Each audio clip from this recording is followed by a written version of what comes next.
데이트 56회 1부를 시작합니다. 안녕하세요. 저는 길경식입니다. 네, 안녕하세요. 서성민입니다. 김광수입니다. 네, 소개해 주세요. 예, 인천 살고 있는 프로트입니다. 몇 번째 참석하시는 거죠? 한 4번, 5번? 종종 나와주세요. 예, 알겠습니다. 고정 노리고 이렇게 나오시는 분들 너무 많으신 것 같아요. 요새. 네. 말 없이 나오면 잘라. 말 없이 잘라야 돼. 그럼 실제로 그 경제 데이트 팟캐스트에 올라가는 녹음 분수로 이렇게 측정을 해서 자를까요? 아,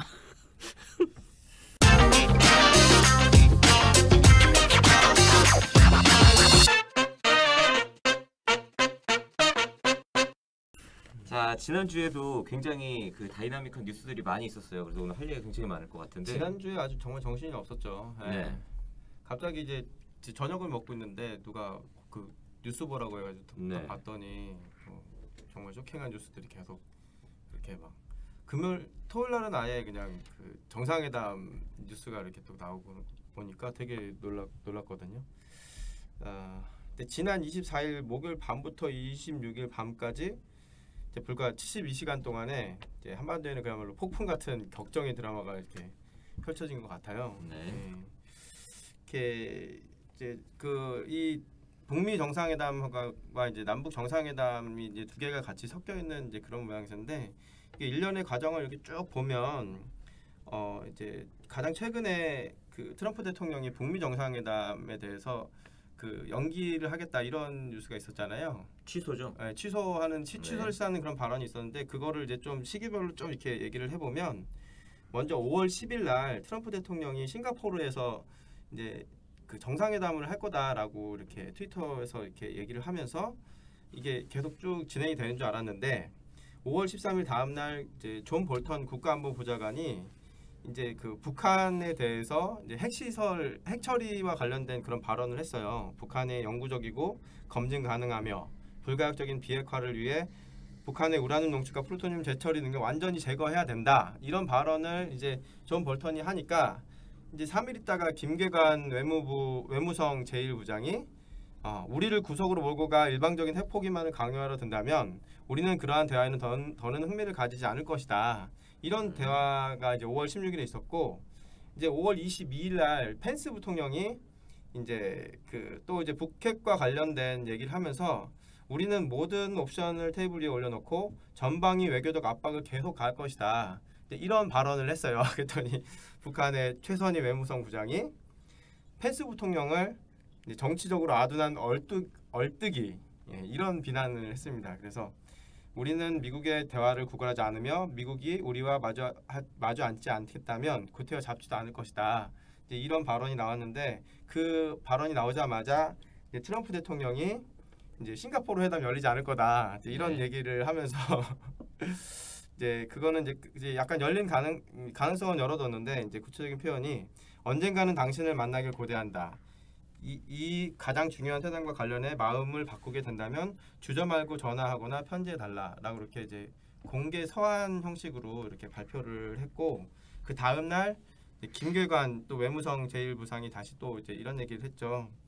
좀 약간 수위가 누그러진 반응으로 조선 반도와 인류의 평화와 안정을 위해 모든 것을 다 하려는 우리의 목표와 의지에는 변함이 없으며 우리는 항상 대범하고 열린 마음으로 미국 측에 시간과 기회를 줄 용의가 있다. 네. 이런 반응을 내보이면서 이제 또 다시 트럼프 대통령이 이제 반응이 굉장히 좋았다. 그러면서 이제 또 잠시 뒤에 이제 싱가포르 회담에 대해서 이제 또 그건 취소된 것이 아니라 지금 그 가능성이 계속 있다 이런 얘기를 트럼프 대통령이 직접 했죠. 네. 그 다음에 이제 남북 정상회담이 이제 토요일 날 있었고 그와 동시에 이제 트럼프 대통령이 다시 싱가포르 회담을 계속 진행 중이다 이런 그 이제 인터뷰를 하면서 네.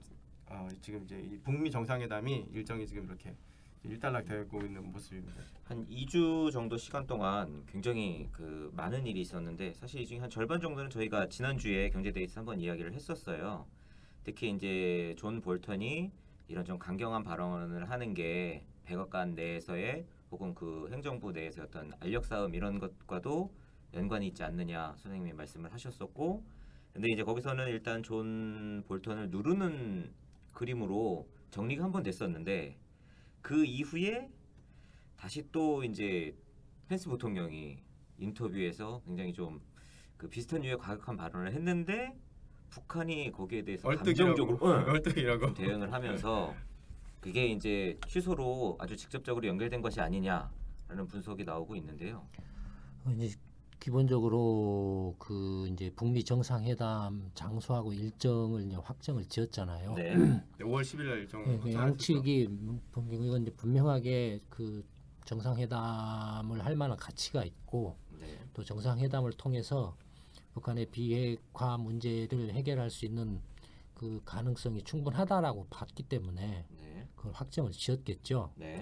그러니까 일단은 이건 이제 가장 중요한 이제 그 사실이라고 봐야 되죠. 네. 그러니까 미국 트럼프 정부나 북한 김정은 그 위원장이나 일단은 그 이렇게 북미 정상회담을 통해서 뭔가 담판을 짓든지 아니면은 뭔가 문제의 어떤 그 해결의 실마리를 이렇게 푸는 이제 시작점을 만들든지 하는 생각은 분명하게 그렇군요. 있었다라고 네. 봐야 되죠. 그렇기 때문에 일단 뭐 계속 그동안의 물밑 접촉이라든지 뭐 여러 가지 뭐 형태를 통해서 실제로 이제 그 폼페이오 국무장관이 2차례나 그렇죠. 김정은 위원장을 직접 북한을 방문해서 이렇게 이야기를 하고 하는 과정들을 거치면서 이제 그런 것들이 확정됐기 때문에 그러니까 뭐 그게 이제 뭐 그래서 그렇게 확정되기 때문에 거의 이제 대부분의 그 사람들이 뭐 국내외를 막론하고 북미 정상회담에 대한 굉장히 낙관적인 기대나 전망들을 가지고 있었죠. 그렇죠.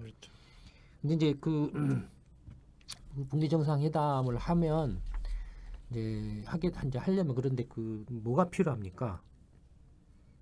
이제 정상회담을 하려면 이제 뭐가 필요합니까?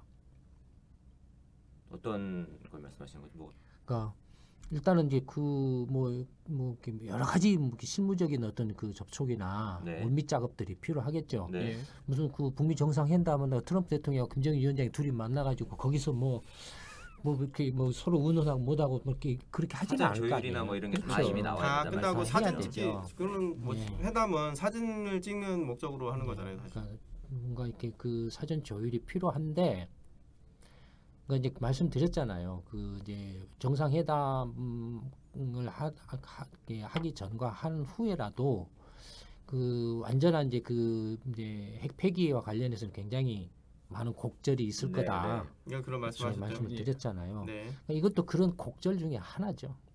이게 취소가 되고 다시 또 가능성이 열리고 옥신각신하고 근데 이제 곡절 중에 하나인데 이 곡절이 왜 발생했느냐라는 거예요. 그러니까 모두가 다 아무 그 이제 2월 10일 날 싱가포르에서 북미 정상회담이 열릴 거라고 생각하고 있었는데 느닷없이 그냥 그런 게 곡절이 생겼다 이거예요. 네. 왜 그런 곡절이 생겼느냐를 이제 봤을 때 일견 이제 뭐 그 볼턴 이제 그 안보장관이 뭐 이제 튀는 발언을 했다 이거예요. 튀는 발언을 하니까 트럼프 대통령이 그걸 이제 수습을 하는 발언을 그렇죠. 했죠. 그렇죠. 북한을 좀 달래는 형식으로. 그러니까 그때 말한 게 뭐냐면 리비아식 모델이 아니라 네. 아니다. 그래서 북한식 모델로 접근을 하겠다라고 네. 해서 수습을 했죠. 네. 예. 그러면 첫째는 트럼프 대통령이 말하는 북한식 모델 또는 다른 이제 표현으로는 트럼프식 모델, 네. 그러니까 리비아식 모델이 아닌 네. 트럼프식 모델이라는 것이 구체적으로 무엇냐가 일단 하나 이제 관심사의 초점이고, 네. 그러니까 트럼프 대통령이 이제 그 볼턴의 리비아식 모델 발언을 이렇게 잠재우고 리비아와는 다른 방식으로 접근하겠다라고 말을 했을 때 당연히 북한이든 뭐 문재인 정부든 뭐 다른 뭐 중국이든 다른 나라든 트럼프식 방식이 뭐냐 북한의 비핵화 문제와 관련해서 굉장히 그 관심의 초점이 됐겠죠. 특히 이제 북미 정상회담을 한다라고 하면 당사자인 북한 입장에서는 말할 나위 없이 그럼 구체적으로 트럼프식 모델이 뭐야라고 이렇게 생각을 하겠죠. 네. 네. 근데 일단 그 말이 나오고 난 후에 그 실무 접촉이 이제 시도됐던 걸로 보여요. 폼페이오 국무장관 말에 의하면요. 그러니까 실무진들의 어떤 이제 그 시도가 이렇게 접촉이 이제 시도를 했는데 싱가포르에서 만나기로 이제 고위급 실무진들이 만나서 이제 사전 이제 조율을 하자라고 네. 해서 만나기로 했는데 북한이 연락을 일방적으로 안 나왔다라는 거예요. 네, 네. 그렇죠. 그 회담 장소에 안 나왔었죠. 예, 안 나왔다라는 거예요. 그러면 그 예를 들어서 만약에 이제 트럼프 정부 내에서 볼턴 라인하고 폼페이오 라인하고 간에 만약에 각축이 있다라고 한다라면 폼페이오 국무장관 입장에서는 궁지에 몰리게 되죠. 그렇죠. 예를 들어서 지금 이제 그 북미 정상회담을 실질적으로 성사시킨 것도 폼페이오 장관이 두 번이나 왔다 갔다 하면서 성사시켜 놓은 거나 마찬가지인데 네. 그래서 이제 실무 회담을 하려고 하다 보니 음. 이게 안 나왔다 이게 실무자들이 그러면은 반격을 받을 거 아니에요. 만약에 각축이 있다라고 하면 뭐 볼턴 진영이든지 누구든지 간에 그렇죠. 뭐 북미 정상회담에 대해서 탐탁치 않게 보는 그런 이제 백악관 내 세력이나 미국 내 그런 세력으로부터 공격을 받을 수 있죠. 네. 그렇죠. 네. 그러니까 그 공격을 이렇게 받는 그 모양이 그 공격을 받았던 형태가 펜스 부통령인 것처럼 보인다라는 거예요. 그래서 그 공격의 일환으로 방송에 나와서 공개적으로 그런 이야기를 네, 한 했다라는 걸로 거예요. 그러니까 이제 폼페이오 국무장관 입장에서는 입지가 갑자기 좁아져 버린 거예요. 네. 그러니까 이제 트럼프 대통령 입장에서도 사실은 북미 정상회담을 하고 싶고 해야만 하는 또 상황 여러 가지 상황들이 있고 네. 하는데 그래서 트럼프식 그 접근법까지도 이렇게 이야기를 하면서 물론 그 트럼프식 접근법이라는 건 다분히 폼페이오 국무장관 쪽의 의견이겠죠. 네. 그렇겠죠. 그렇죠. 그러면은 당연히 그러니까 트럼프 대통령도 그렇게 이제 그 생각을 하고 있는데 실제로 실무 회담에 안 나왔기 때문에 트럼프 대통령 입장에서도 뭐 할 말이 없죠. 좀 이렇게 난감할 거 아니에요. 예. 그렇죠. 난감하고 뭔가 이렇게 그 정상회담을 상당히 기대를 하고 있는데 안 나와서 그 정상회담 자체가 실무회담이 안 이루어지면 정상회담 자체도 할 수가 없잖아요. 그렇죠. 합의가 실무회담에서 정리가 돼야 되니까요. 예, 그러니까 그러면 이제 문제는 뭐냐면 그러니까 이제 그 펜스 부통령이 이렇게 그 또다시 그 볼턴 그 안보보좌관하고 거의 유사한 발언을 네. 한 건 그 펜스 부통령도 볼턴 진영하고 가까이 있거나 거의 똑같은 진영에 속해 있다라고 봐야 돼요. 같은 편인 거예요. 그러니까 그건 어디서 확인할 수 있냐면 저번 그 평창 동계올림픽 때 사실은 물밑 접촉해가지고 서로 청와대에서 비밀리에 만나기로 했었는데 네. 약속을 어겼잖아요. 그렇죠. 물론 그 약속을 어긴 게 누군지는 지금 뭐 이렇게 알 수는 없지만 네. 상당히 그때 하는 행태로는 그 일본 아베 총리하고 같이 어울리면서 그게 무시하는 듯한 태도들을 노골적으로 보이고 돌아갔다 이거야. 네. 만나지도 않고 네. 그러니까 그런 걸 봤을 때는 펜스 부통령도 상당히 볼턴 진영 쪽에 가까이 있지 않느냐라고 보여진다라는 거예요. 근데 그러면은 이제 문제는 왜 그러면 북한이 안 나왔죠. 실무회담에 안 나왔느냐가 또 이제 문제죠. 네. 그렇죠. 그러니까 안 나온 이유를 좀 이렇게 이제 생각을 해봐야 된다라는 거예요. 사실 어디에도 구체적인 이유는 나오지 않았어요. 예, 그래야만 그걸 어느 정도 파악을 해야만 왜 이런 곡절이 생겼는지 그렇죠. 그래서 다음에는 이런 곡절이 다시 되풀이지 않도록 이렇게 할 수 있는 어떤 그 사전적인 어떤 대안이나 방안들을 마련할 수 있잖아요. 그러면 왜 북한은 그 실무회담에 그 실무진들이 안 갔을까요? 중국을 주목하는 사람들도 있는데요. 구체적으로 뭐 어떤 의미에서? 그러니까 그 이제 정상회담 이제 북미 정상회담을 하기로 했는데 그 와중에 이제 김정은이 중국을 2번이나 방문을 했잖아요. 이제 그러면서 이제 그 분위기가 좀 약간 달라지면서 이제 미국 쪽에서는 중국 쪽에다가 회방 놓지 말라는 그런 신호를 분명히 보였는데 만약에 그런 거라면 김정은 위원장이 지금 비핵화 의지가 없다라는 소리예요, 사실. 그렇죠. 그런 네, 거라면 그리고 그러고 나서, 그동안에 또 그 연초부터 쭉 이렇게 보여온 행태로 봤을 때 그다음에 그래서 시진핑 정부가 급하게 달리는 그런 모습을 봤을 때는 설득력이 없어요. 근데 이제 어찌됐든 간에 협상력을 둘이 서로 높이기 위해서 이제 줄다리기를 하는 와중에 이제 그 중국이 접촉이 있었고 근데 거기에 이 협상력이라는 게 네. 지금 그 북미 정상회담에서 사실 김정은 위원장이 어떤 그 이렇게 좀 직접적으로 이야기하면 사실 협상할 수 있는 그런 게 사실은 많지가 않아요. 북한 쪽의 입장에서요. 네. 예. 사실 뭐 핵카드 그거 하나는 예, 그러니까 일단 기본적으로는 비핵화기 때문에 핵을 양보하는 거예요 지금. 그렇죠. 핵을 포기하는 거예요. 네.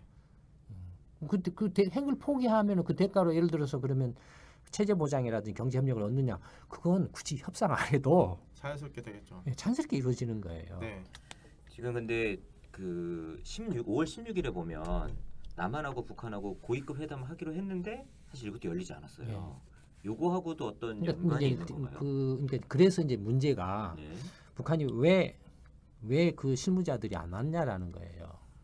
그러니까 분명한 건 김정은 위원장은 거의 확고하게 경제 강국으로 이렇게 그 건설을 이렇게 하겠다라는 의지는 네. 거의 확고한 것 같아요. 네. 이렇게 극적인 반전이나 변화를 이룬다라는 건 그만큼 의지가 확고하다라는 거예요. 그런 확고한 의지하고 또 그 전에 남북 정상회담, 판문점 회담 4.17 선언까지도 하고 했는데도 불구하고 네. 왜 그 실무자 회담이나 남북 간에도 이렇게 그런 다 얽혀 있죠 지금 거기하고 그렇죠. 안 이렇게 응하지 않았냐라는 거예요. 아직 더 완벽하게 장악을 못한 건가요? 그렇지는 않을 거예요. 그렇지는 않고 이제 그 여러 가지 이제 그 해석을 추론을 해볼 수가 있는데, 예, 그러니까 첫째는 북한의 그 체제의 스타일이에요. 뭐냐면 북한은 완전한 탑다운이라고 해야 되나? 이제 탑다운이라고 해도 다운은 가서 이렇게 실행이 안 돼요, 사실은. 완벽하게 의지가 전달이 안 돼서 아니 그러니까 자기들이 이제- 또 이제 생각을 해서 변형을 해서 적용한다는 말씀이신가요? 그러니까 이 북한 이제 미국은 이제 일종의 보면 이제 버텀업 방식이죠. 네, 어떤 면에서 보면은 이렇게 시스템에서 작동하고 그래서 이제 모든 것을 사전에 준비해 가지고 그다음에 대통령이 가서 뭔가를 하는 네. 그런 시스템이잖아요. 그렇죠. 근데 북한은 그렇지가 않아요. 그 정반대예요. 북한의 시스템은 위원장 동지나 주석 동지가 한마디 하면 한마디 하면 미술투주도 그게 내려가는 그게 훈시 내지는 이렇게 거의 이렇게 하느님 말씀과 동급이 말 딱 하면 우리 이제 그 비핵화 해가지고 이게 경제 강국 건설로 나갈 거야라고 하면은 그 밑에 예컨대 그 실세 극히 이제 그 위원장 동지하고 아주 정말로 뗄 수 없는 몇몇 그 측근 실세들을 제외하고는 나머지 그 사람들은 어떤 행태를 보일까요? 보신? 그러니까 왜 보신이에요? 그러니까 상황이 급격하게 바뀌면 자기가 가지고 있던 것들을 잃어버릴 상황이 수 안 있나요? 바뀌어도 그 교시대로 시행 안 하면은 그러니까 명시적으로 안 하면 바로 그 숙청이 될 테고 교시대로 했는데 그게 성공을 못 하더라도 숙청될 수 있어서 그런 거 아닐까요? 북한은 오랜 동안 이제 그 독재 체제를 유지를 해왔기 때문에 네. 절대 왕조보다도 더한 그런 세습형의 어떤 체제를 유지를 해왔기 때문에 몇십 년 동안에 근데 북한의 어떤 그 이른바 이제 그 뭐 실질적이든 형식적이든 그런 한 자리를 해먹는 사람들이 어떤 행태를 보이냐면은 어떤 행태를 보이냐면 절대로 안 나서요. 총대를 매지 않는군요. 예, 절대. 절대로 안 나서요. 찍히면 예, 그냥 잘해도 못하든 주목받기 싫어. 나서면은 그냥 찍힌다라고 생각을 해요. 에이. 그러니까 공산주의 국가 자체가 그래요. 음. 절대로 안 나서요. 그러면 절대로 안 나선 상황에서 그다음에 위원장 동지가 저런 교시를 하거나 뭐 말을 했더라도 미국의 볼턴이 까불어? 펜스가 까불어? 하면은 충성하는 표시를 내요. 그러니까 위원장 동지가 정말로 네, 저렇게까지 네, 네. 확고한 의지를 갖고 있나라고 정도까지는 파악을 못한 것일 수도 있다라는 거예요. 그러니까 예전에 하던 그런 게 남아 예, 있는 거네요. 예, 그 전 그런 지도자들이 행태가 하던. 남아 있는 거예요. 남아 있는 거예요. 그러니까 그렇게 하나 추론할 수 있다라는 네, 거예요. 그게 한 가지 이제 가정이고요. 예, 한 가지 그러니까 그렇게 추론. 그러니까 그래서 그 볼턴이 그런 발언을 이렇게 딱 하니까 이렇게 한번 이렇게 반발을 하고 네. 뭐 그런 행태를 보였을 수도 그 실무회담에 일부러 한번 안 나갔을 수 있다 이거예요. 근데 근데 문제가 이렇게 커지리라고는 자기들도 네. 생각을 여태까지 못했을 하던 수도 있다. 방식대로 했는데. 남북한 간의 관계에서 해왔던 것처럼 네. 북미 간에 대해서도 그런 식의 행태를 습관적으로 했을 가능성이 있다라는 거예요. 그렇게 되면은 그 책임자 처벌을 받지 않을까요? 실무진 누가 내보내지 않았어라고 했는데, 예, 그다음에 근데 그 사람을 처벌하면 지금 이제 그 김계관은 부상이고 네, 부장관이고 말하자면 네. 그 최선희. 최선희는 장관이잖아요. 네. 부장이잖아요. 네. 외무부장이잖아요. 네. 그건 뭘 말하냐면 북한에서 네. 영어를 하면서도 어, 외교적인 뭔가 경험이나 음, 이런 것들이 좀 있는 사람이 거의 없다라는 소리. 네. 자르고 싶어도 자를 수가 없는 거네요. 그런 것도 있고 아. 네, 그런 것들도 무시할 수 없다라는 네. 거예요. 그다음에 지금 당장에 이제 협상이 정상회담을 코앞에 두고 협상이 진행되는데 네. 그런 또 내부적인 뭔가 그걸 보이면 변화해버리고. 보이면 오히려 약점을 잡힌다라고 생각할 수도 있다 이거예요. 그러니까 아마도 내부적으로 굉장한 체근을 했을 가능성이 높다라는. 그 보도를 본 것 같아요. 최선희 부상 같은 경우 이렇게 질책을 크게 당했다. 굉장히 체근을 당했을 가능성이 높다라는 거예요. 네. 높아요. 그러니까 안으로 네, 겉으로 네, 드러내거나 네, 할 네, 지금 네. 그걸 바꾼다고 해서 지금 대타가 없어요. 그다음에 오히려 협상에서 이제 불리해지죠. 약점이 잡힌다라는 거예요. 음. 그러니까 그런 걸 하나 추론해 볼 수. 그러니까 이건 이제 뭘 시사를 하냐면 트럼프 정부나 문재인 정부나 북한의 그 시스템을 이해를 해야 된다라는 거예요. 비핵화를 가장 효율적으로 이끌어내기 위해서는 북한의 시스템이 지금 그런 상태라는 걸. 엉망진창이네요. 이 엉망진창이라도 하여튼 그런 그 시기다. 나름의 이제 스타일이 있는 시스템이라는 거죠. 거예요. 나름의 스타일이 지금의 이런 격변의 중요한 시기에서는 도리어 그러니까 이해를 하고 두 번째는 뭐냐면 실무회담을 싱가포르에서 이제 물론 네. 이제 그 싱가포르에서 할 수밖에 없죠. 정상회담을 북미적 그렇죠. 거기서 하니까 공사니까요. 거기서 이제 무슨 이렇게 그 경호라든지 기타 등등 여러 가지 문제 절차라든지 뭐 세부적인 뭐 내용을 포함해서 이렇게 이야기를 해야 되니까 현장까지 뭐 확인한다든지 뭐 한다든지 해서 하겠죠. 네. 해야 되는데 북한 실무들이 싱가포르에 가서 이제 예를 들어서 그 정상회담의 어떤 아젠다라든지 구체적인 내용을 이야기를 할 때 자기들이 결정을 못 한다 이거예요. 전달을 하고 또 그렇지. 과제를 전달 받고. 북한 이제 전달을 해야 되는데 북한이 전달을 어떻게 합니까? 전화나 팩스.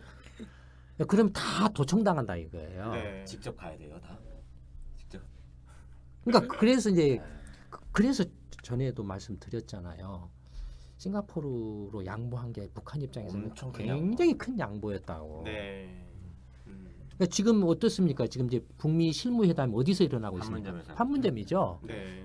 예, 북한이 이제 안심이 돼요. 그다음에 그게 그런 걱정이 없어요. 싱가포르는 당장에 그런 문제가 있죠. 미국 입장에서 입장을 바꿔놓고 미국 입장에서 그거 도청 안 할 것 같습니까? 하겠죠. 다죠. 당연히. 예, 금방 잡죠 그거. 네. 그러니까 굉장히 부담감을 느꼈다라는 거. 있을 가능성이 높다라는 거. 싱가포르 실무회담의 네, 네, 네. 장소 자체에 대해서 북한이 그래서 계속 그런 거 저런 걸 감안했을 때 판문점이 가장 최적이다라고 북한은 평양을 계속 원했다고 하던데. 뭐 이제 북한 입장에서는 더 평양이 더 이제 여러 가지 이벤트라든지 또 북한 내부 이제 인민들이나 이런 사람들한테 대한 네. 어떤 그 이제 체제 선전에 의한 명분. 명분 확보라든지 네. 이런 것들을 생각한다면 평양이 최적이겠죠. 그러나 또 최소한의 또 미국의 입장이 있는 거고 하기 때문에 네. 어쨌든 그런 가능성도 충분히 있을 수 있다라는 거예요. 배제하기가 힘들다라는 거예요. 그래서 어쨌든 이런저런 이유로 인해서 그 실무자들이 안 나간 결과 폼페이오 국무장관이 상당히 조금 공경을 밀렸고 거기에 이제 그 볼턴은 한번 눌렸기 때문에 펜스 부통령이 나왔다라는 거죠. 펜스 부통령이 그때 폭스 뉴스하고 인터뷰했을 때 네. 만약에 이게 안 되면은 리비아처럼 종말을 맞을 것이다라고 얘기를 했었으니까요. 그러니까 뭐 그런 거에 대해서 이제 트럼프 대통령 입장에서도 약간 이제 뭐또 이 사람은 또 이제 그런 것을 자기가 능하다고 생각하고 있는 사람이니까 네. 지금 이제 실무 회담에서 뭔가 정보가 올라와야 네. 뭔가를 할 수가 있는데 정보가 안 올라오기 때문에 그렇다고 지금 이제 시간을 촉박한데 다시 그럼 폼페이오 국무장관이 미국을 왔다 갔다 할 거냐? 그건 또 부담스럽고 그래서 이제 기다렸던 게 뭐냐면은 그러면은 지금 그 북한 실무자들이 왜 안 나왔는지에 대한 정보를 이제 모두 정보가 이제 없는 거예요. 네. 그래서 이제 그 트럼프 그 백악관 그 안보팀들이 기다렸던 게 문재인 대통령이에요. 전화 통화도 하고 한미 정상회담에서 듣고자 했던 내용이 예, 그거였다라는. 네. 정말로 김정은 위원장이 비핵화 의지가 있고 북미 회담을 통해서 이렇게 평화 노선으로 전환할 의지가 있는 거냐, 그다음에 왜 안 나왔냐에 대한 정보를 얻고자 했던 걸로 보여요. 그러니까 내부적으로는 상당히 이제 김정은 그 위원장에 대해서 회의적인 시각이 이제 커졌는데 네. 이제 그 정보 일단 왜 안 나왔는지 대한 이유를 알아야 거기에 대한 대응책을 마련할 수 있으니까. 근데 이제 그 정보를 정보가 이렇게 그나마 이제 정확하고 그다음에 가장 많은 정보가 있는 문재인 정부한테서 그런 정보를 이제 얻고자 했다 이거. 그래서 네. 문재인 대통령이 이제 한미 정상회담 5월 20일인가 언젠가요? 23일입니다. 3일인가요? 네. 할 때까지 기다려서 문재인 대통령한테서 직접 얘기를 듣고 싶었. 이야기를 듣고 싶었던 걸로 보인다라는 그렇죠. 거예요. 네.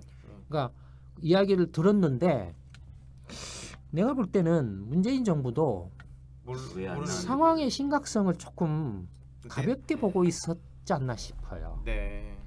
미국 트럼프 정부가 이 문제를 상당히 심각하게 생각하고 있었다라는 것을 좀 가볍게 생각을 하고 가서 왜 안 나왔나요? 하니까 이제 제가 그냥 추측해 보기로는 문재인 대통령이 볼턴 보좌관이나 폼페이오 국무장관한테 걱정하지 마세요. 걱정하지 마세요. 틀림없습니다. 그런 식으로만 나와. 예, 틀림없습니다. 김정은 위원장 지금 비핵화 의지는 확고합니다. 그러니까 걱정하지 말고 북미 정상회담이나 잘 준비하세요. 뭐 이런 식의 이야기에 그치지 않았나 싶어요. 그러니까 원하는 논리적인 어떤 답변을 주지 그러니까, 못했을 예, 가능성이 지금 높다는 그런 거네요. 정보를 얻고 싶었는데 왜 실무자 회담에 안 나왔느냐에 대한 구체적인 정보를 얻고 싶었는데 네. 문재인 정부도 그런 구체적인 정보가 없었고 왜 안 나왔는지에 대한 구체적인 어떤 그 정보를 제공해주지 못했고 그런 원론적인 이야기만 계속 네, 되풀이했던 네, 걸로 네. 보여요.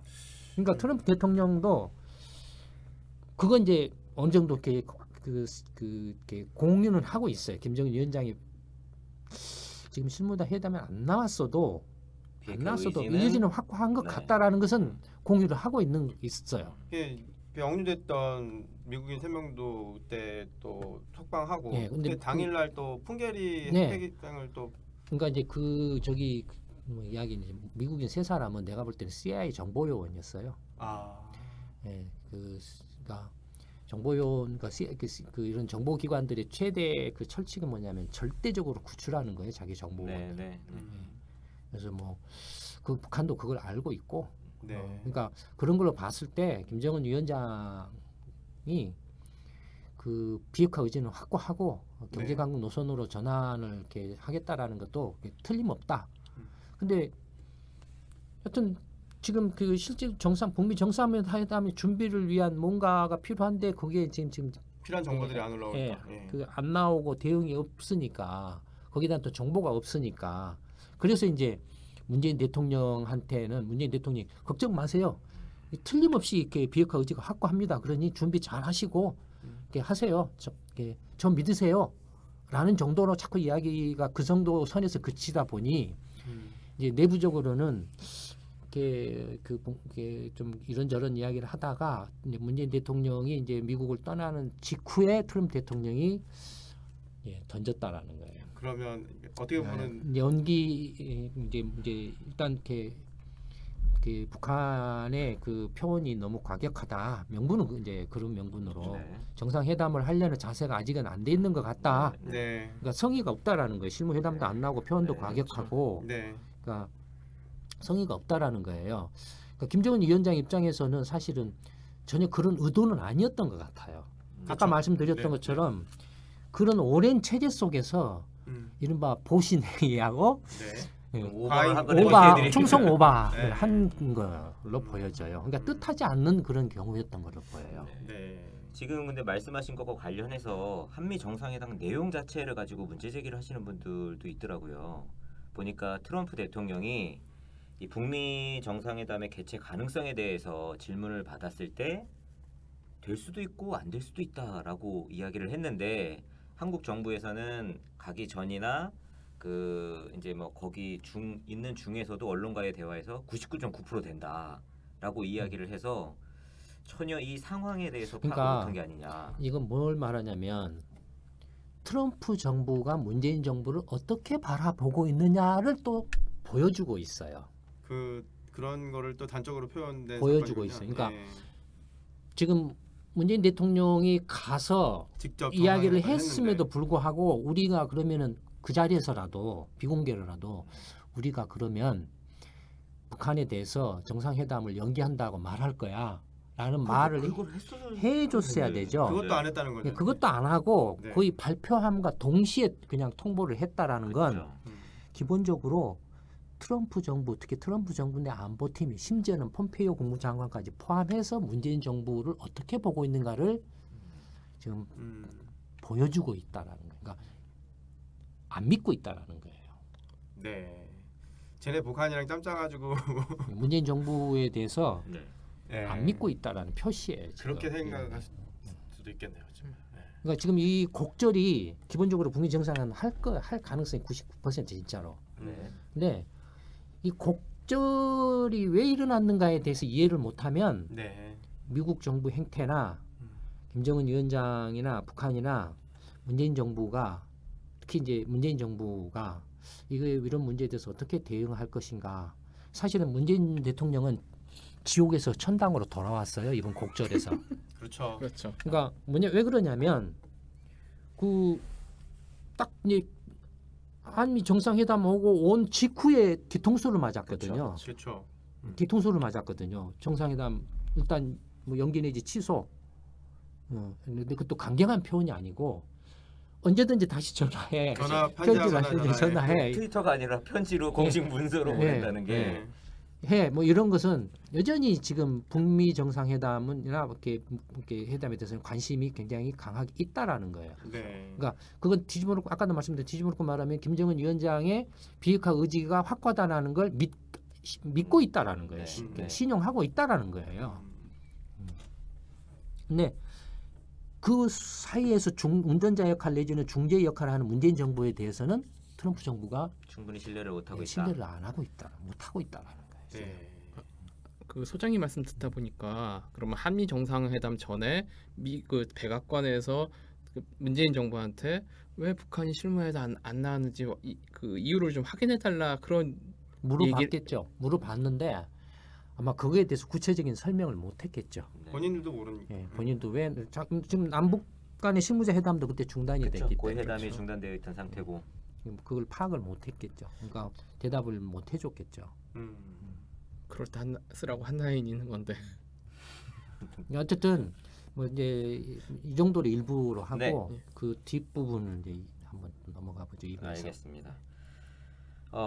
일단 일부에서는 북미 정상회담 그 취소 연기를 발표했던 트럼프 대통령 그리고 그 뒤에 배경에 관련해서 이야기를 해봤고요. 이 것과 관련해서 2부에서 조금 더 이제 깊이 있는 이야기들 다시 한번 더 나눠보도록 하겠습니다. 김광수의 경제데이트 56회 1부는 이것으로 마치도록 하겠습니다. 감사합니다. 감사합니다. 감사합니다.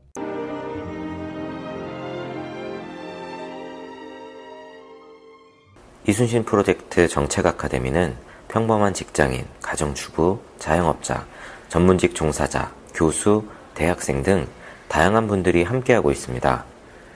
당신은 어떻게 이순신 프로젝트 정책 아카데미에 참여하게 되셨나요? 네, 안녕하세요. 저는 사기 정책 아카데미 수료하고 총무를 맡고 있는 유영규라고 합니다. 저를 비롯해서 좀 우리 저희 이제 대한민국에 살고 계신 모든 분들이 좀 살기 좋은 사회를 좀 같이 만들어갔으면 좋겠다 그런 생각이 들어서 참여하게 됐습니다. 그렇게 된 계기는 이제 좀 사회생활을 하다 보면 항상 이제 뭐 직장 선배분들이나 그런 분들이 항상 저한테 물어보세요. 은근아 너 올해 몇 살이지? 28입니다. 그래? 너 아직 늦지 않았어. 빨리 돈 모아서 너는 빨리 이민을 가도록 해. 이런 말을 되게 많이 들었어요. 사회생활을 하면서.